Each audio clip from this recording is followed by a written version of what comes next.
INEC attacks. Buhari not ready for free, fair elections in 2023. Huriwa alleges. Wow. So Huriwa is kind of NGO organization, and I think they are mainly from the eastern part of Nigeria, but saying Buhari is not ready for free and fair elections. We want to understand their position and what they have to say more about this.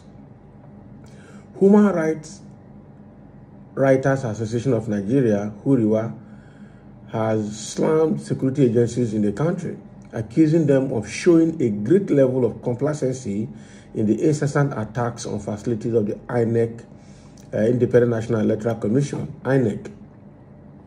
The group described as shameful the lack of arrest and prosecution of suspects of the attacks by about 20 security agencies in the country.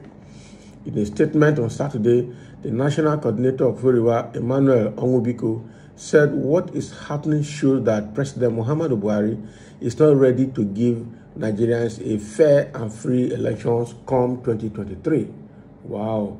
So what it means is that the allegations coming from the standpoint of attacks on INEC facilities. Over 20 of the security agencies in the country, up to now, they've not been able to identify the perpetrators of these attacks, especially the one that happened in Ogun State, happened in Osun State, happened in Enugu State, and also happened again in Imo State, in Olo. So, yeah, so that is why they are saying that Buhari is not ready to provide free and fair elections come 2023 if they cannot investigate, arrest, and prosecute perpetrators of such actions. Then it is unfortunate, right? I think there's some sense in that. Now let's see what they have to say more. The rights group alleged that the president has not shown any readiness to bequeath free, fair, credible, and peaceful elections in 2023, as against his many promises. INEC chairman Professor Mahmood Yakubu had recently said the upcoming general elections are in danger if the incessant attacks on the commission's offices and facilities continue unabated. The governor of Imo State, Hope Uzodinma, recently said that the attacks were being carried out by some unscrupulous individuals sponsored by politicians who want to ascend political power by all means. Okay?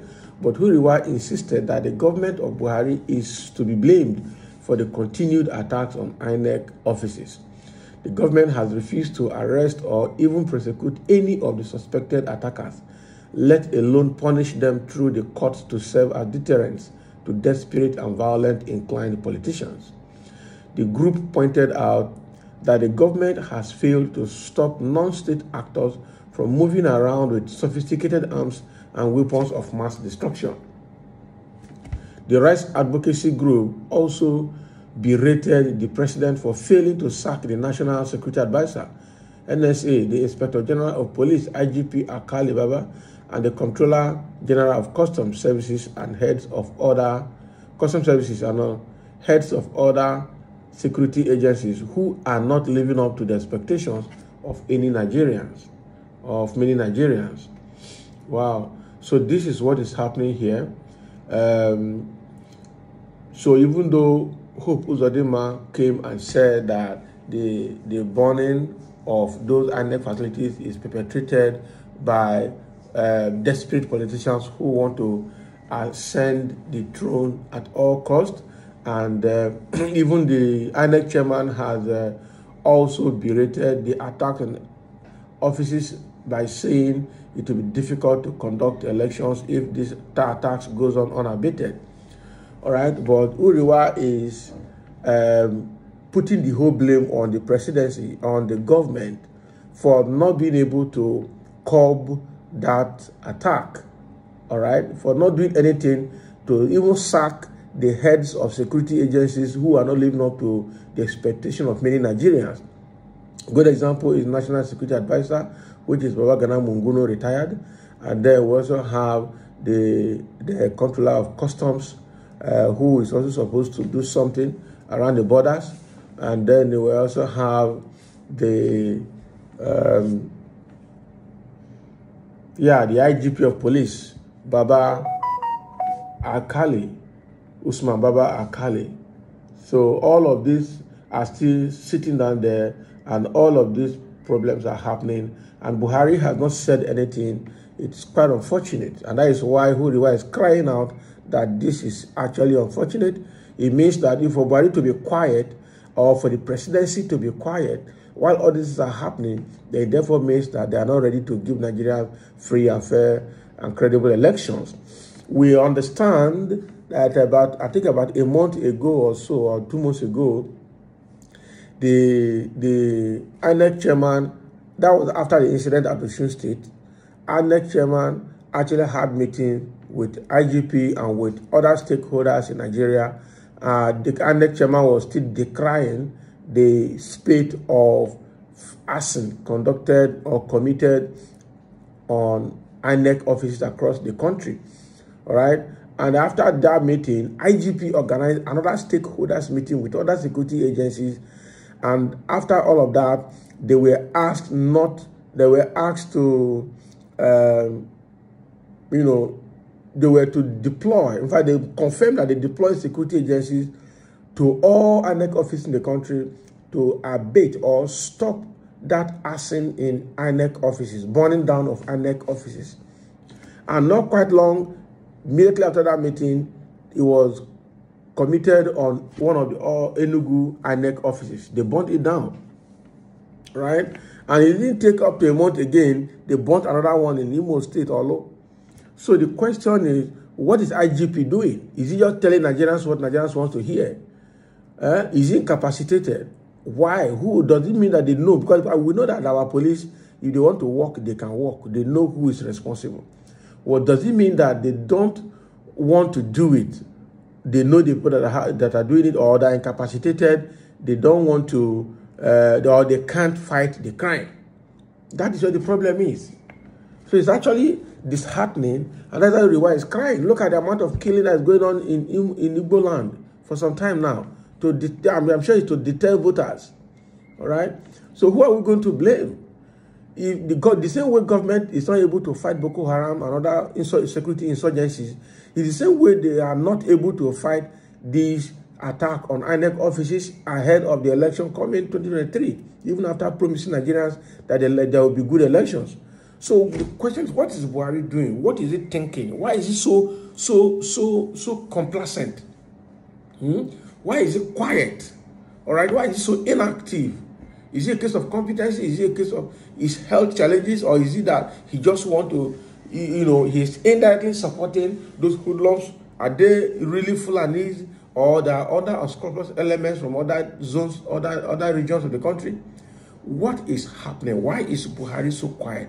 Well, Uriwa is right to shout out that this government is not ready to give Nigerians free and fair elections. Having seen the way they are complacent about this issue, it's quite unfortunate. It's really quite unfortunate. All right, it's quite unfortunate. We've got some comments here. Somebody saying INEC system is already corrupt. It will make the grace of God, or it will take the grace of God for us to have a fair election, 2023. So INEC system is already corrupt.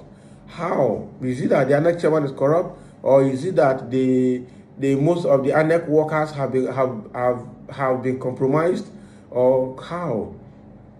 Somebody is echoing that it is 100% true. So it means that other political parties who have been looking for a way to rig elections have actually infiltrated INEC and have bought over some INEC staff. So it means that even the election on the election day is going to be terrible. They might tell us that BVS is not working. They might tell just because these BVS we are depending on, they can find a way to incapacitate it, to make it non-functional, so that manual voting or manual accreditation will become the alternative. They can do it. Yeah. Somebody saying that Buhari is dead and buried in Saudi Arabia since January 2017. So meaning he's not the person sitting there, and the person sitting there does not really understand what is happening in Nigeria. Is that true? There's no credible democratic election where there is no democratic electoral structure. There is no democracy where there is no democratic electoral structure. Democratic electoral structure is in this territory is one in which all native tribes of this territory are represented in the parliaments based on their population. Fulani parliaments based on their population. All right, Fulani Caliphate in Sokoto and Fulani Aso Rock in Abuja oppose democratic electoral structure. Electoral structure Fulani Caliphate in Sokoto and Fulani Aso Rock in Abuja propagated is undemocratic. It is fraudulent for Fulani minority rule over these territory natives. Can you imagine? Electoral structure Fulani Caliphate. So somebody is writing about Fulanis here, putting everything on the Fulanis, and the president also being a Fulani. So is it the reason why he is not paying attention that this is perpetrated by Fulanis, and that is why he doesn't want to respond? Yeah? Igbo Rights Association of Nigeria. Can you imagine? That's what calling Huriwa, not Human Rights Association of Nigeria. Can you imagine? So this is what somebody is saying. Is Buhari behind the attack on INEC? But presidency has something to do about security. Now, we're not saying he's behind the attack, but there's something he can do about the security challenge. That is the issue. So he cannot just sit down there and see all the things going wrong, and he's not reacting, he's not saying anything. That is, his body language has, he's speaking volumes. Either he's supporting the perpetrators, or he doesn't care about the election. Whatever is going to happen, let it happen. Or they want to find a way to mar the election and say it's inconclusive so that they will not hand over. So only God knows what they're planning, actually. But it is not normal. It's absolutely not normal. It's not normal. So that is what Huriwa is saying. Thank you for listening. And let's have your own comment down in the comment section below.